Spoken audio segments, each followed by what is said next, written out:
want you to start by creating tension in your legs. So by that, stand with your feet about hip width apart. Now think about that you're trying to drive your feet through the ground beneath you. So push your feet into the ground, at the same time creating tension in your inner thighs by bringing your knees out very slightly. So from a relaxed position, drive your feet into the ground, push them like you're trying to push them through the ground, and drive your knees out slightly so you can feel all these tension in your legs. That's the tension I want you to tap into in the deadlift.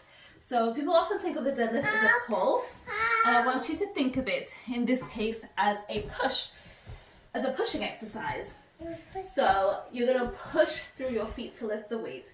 So come up to the bar, standing about as close to the bar as you can, about an inch away.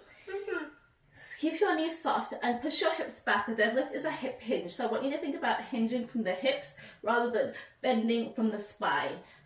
Soft knees, push your hips back to the wall and drive your hips all the way back until you feel a pulling in your hamstrings and the back of your legs into your butt. When you reach what is full hip extension to you, bend your knees to get to the bar. Take your shoulders and relax them down away from your ears and bring them back. Hold onto that bar, and that tension in your legs, I want you to create it now.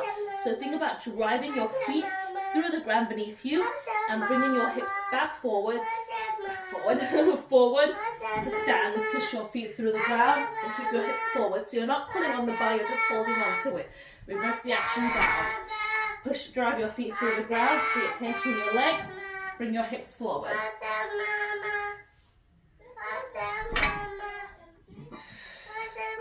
And that is a deadlift.